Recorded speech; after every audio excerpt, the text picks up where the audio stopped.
दोस्तों, करवा चौथ पति और पत्नी के बीच के प्रेम को दर्शाने वाला बेहद निष्ठा पूर्वक व श्रद्धा भाव से उपवास रखने वाला त्योहार है। यह वीडियो उन सभी बहनों को समर्पित है जो कि अपनी जिंदगी में पहली बार करवा चौथ का व्रत रख रही हैं। पहले करवा चौथ के व्रत को रखते समय हमारे मन में बहुत सारी उमंगें होती हैं और उसी के साथ साथ बहुत सारे कन्फ्यूज़न भी होते हैं कि कैसे करना है, क्या करना है। यूँ तो हम सभी अपने परिवार के रस्मों रिवाज के हिसाब से इस व्रत को रखते हैं, लेकिन फिर भी कुछ ऐसे नियम हैं जिनका पालन करना आपको बहुत ज़रूरी है। और इन नियमों के साथ आप अगर अपने करवा चौथ का पहला व्रत रखते हैं तो आपका यह व्रत आपके लिए बहुत ही आसान हो जाएगा। साथ ही व्रत का संपूर्ण फल भी मिलेगा।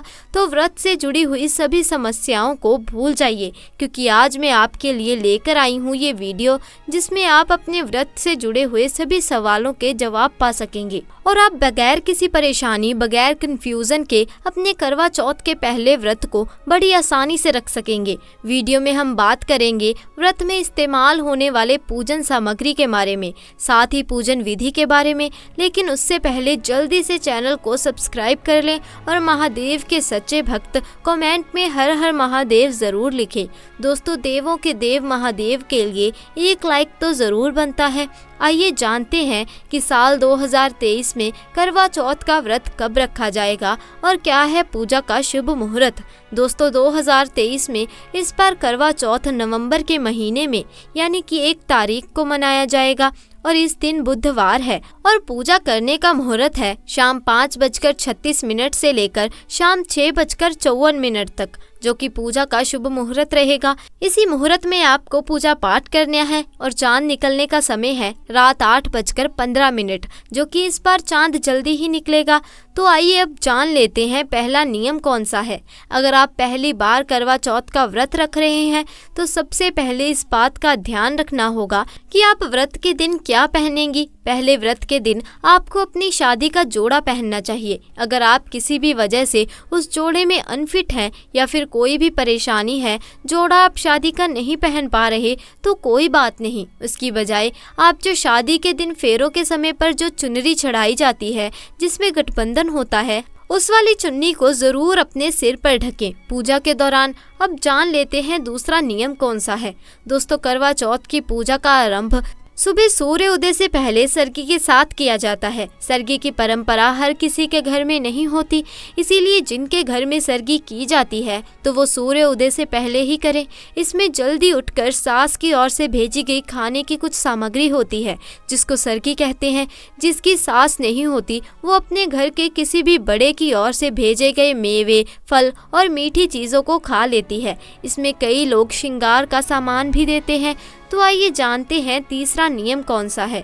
दोस्तों, व्रत शुरू करने से पहले करवा माता, अपने इष्ट देव या देवी माता का ध्यान करें। इसके बाद अपने बड़े बुजुर्गों का आशीर्वाद लें, साथ ही हाथ में जल लेकर व्रत का संकल्प करें। दोस्तों, चौथा नियम है कि आपको करवा चौथ के व्रत के दिन किन किन सामग्रियों का इस्तेमाल करना है वो मैं आपको बता देती हूँ।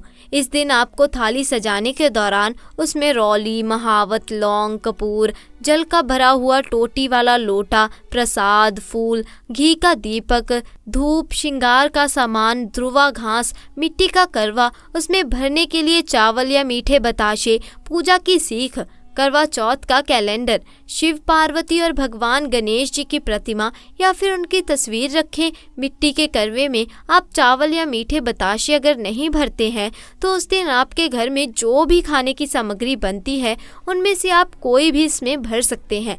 5वें नियम के दौरान आपको ये जानना होगा कि जहाँ पर आप करवा चौथ की पूजा कर रहे हैं वहाँ पर आप चौथ माता की जो चौकी होती है उसको कैसे सजाएं। पूजा से पहले गाय के गोबर से आंगन को लीपें। अगर आपका घर पक्का बना हुआ है, जैसे कि आजकल सभी जगह पर पक्के घर होते हैं, तो उस जगह पर आप गंगा जल की थोड़ी सी बूंदें डालकर उस जगह को शुद्ध कर लें। अब वहाँ पिसे हुए चावल या खड़िया से चंद्रमा की आकृति बनाएं। अब एक चौकी पर भगवान शिव, माता पार्वती और गणेश जी की प्रतिमा या फोटो स्थापित करें।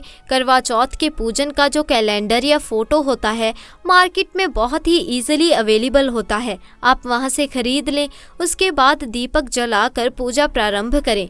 दोस्तों, छठा और सबसे खास जो नियम है वो है करवा चौथ के दिन आपको पूरे 16 श्रृंगार करने चाहिए, तो 16 श्रृंगार जरूर करें। 7वां नियम, इसके अलावा सिर पर, जैसा कि मैंने आपको पहले भी बताया, अगर आप शादी का जोड़ा नहीं पहन पा रहे हैं तो आप शादी की जो चुन्नी होती है वो सिर पर जरूर रखें। 8वां नियम, अब चौकी पर जो आपने करवा चौथ का कैलेंडर, भगवान शिव पार्वती जी के परिवार का जो फोटो रखा है उस पर कुमकुम से तिलक करें। साथ ही देवी देवताओं को भी तिलक लगाएं और फल फूल अर्पित करें। इस दौरान करवा माता को सभी श्रृंगार की सामग्री चढ़ाएं। दोस्तों 9वां नियम है कि जब आप पूजा की सारी तैयारियां कर लें तो जब पूजन का जो भी शुभ मुहूर्त है उसके अनुसार पूजा के समय करवा चौथ व्रत की कथा पढ़ें। और अगर आपके यहाँ करवा बदलने की रस्म होती है तो आप उस दिन 7 बार करवा बदलें। देवी माँ से अपने पति की लंबी आयु और सुखमय दाम्पत्य जीवन की कामना करें। 10वां और आखिरी नियम इस तरह है, जब आप पूजा कर लें, कथा कर लें, साथ ही करवे को भी 7 बार किसी भी महिला के साथ बदल लें। उसके बाद आप चंद्रमा निकलने पर छलनी में दिया लेकर चंद्रमा का प्रतिबिंब देखें। उसके बाद उसी छलनी से अपने पति का चेहरा देखें, चंद्रमा की आरती करें और हाथों में पूजा की सीख लेकर जल से चंद्रमा को अर्घ्य देते हुए 7 परिक्रमा करें। इसके बाद पति के हाथ से जल पीकर और कुछ भी मीठा खाकर व्रत को संपन्न करें। तो दोस्तों आइए अब जानते हैं करवा चौथ की कथा। इसे आप पूजा के समय इस वीडियो के माध्यम से भी सुन सकते हैं। दोस्तों साहूकार के 7 लड़के एक लड़की की कहानी। श्री गणेशाय नमः। एक साहूकार के 7 लड़के और एक लड़की थी। एक बार कार्तिक मास की कृष्ण पक्ष की चतुर्थी तिथि को सेठानी सहित उसकी 7 बहुएं और उसकी बेटी ने भी करवा चौथ का व्रत रखा। रात्रि के समय जब साहूकार के सभी लड़के भोजन करने बैठे तो उन्होंने अपनी बहन से भी भोजन कर लेने को कहा। इस पर बहन ने कहा, भाई अभी चांद नहीं निकला है, चांद के निकलने पर उसे अर्घ्य देकर ही मैं आज भोजन करूंगी। साहूकार के बेटे अपनी बहन से बहुत प्रेम करते थे। उन्हें अपनी बहन का भूख से व्याकुल चेहरा देख बेहद दुख हुआ। साहूकार के बेटे नगर के बाहर चले गए और वहां एक पेड़ पर चढ़कर अग्नि जला दी। घर वापिस आकर उन्होंने अपनी बहन से कहा, देखो बहन, चांद निकल आया है, अब तुम उन्हें अर्घ्य देकर भोजन ग्रहण करो। साहूकार की बेटी ने अपनी भाभियों से कहा, देखो चांद निकल आया है, तुम लोग भी अर्घ्य देकर भोजन कर लो। ननद की बात सुनकर भाभियों ने कहा, बहन अभी चांद नहीं निकला है, तुम्हारे भाई धोखे से अग्नि जलाकर उसके प्रकाश को चांद के रूप में तुम्हें दिखा रहे हैं। साहूकार की बेटी अपनी भाभियों की बात को अनसुनी करते हुए भाइयों द्वारा दिखाए गए चांद को अर्घ्य देकर भोजन कर लेती है। इस प्रकार करवा चौथ का व्रत भंग करने के कारण विघ्नहर्ता भगवान श्री गणेश साहूकार की लड़की पर अप्रसन्न हो गए। गणेश जी की अप्रसन्नता के कारण उस लड़की का पति बीमार पड़ गया और घर में बचा हुआ सारा धन उसकी बीमारी में लग गया।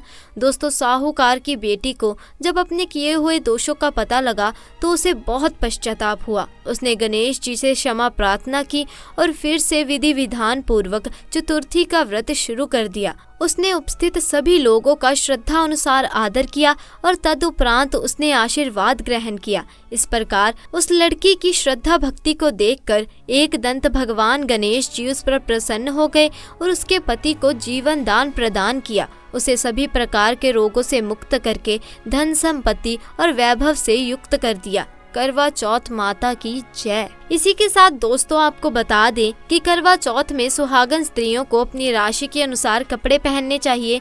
इससे उनके वैवाहिक जीवन में सुख, शांति, प्यार में बढ़ोतरी होगी।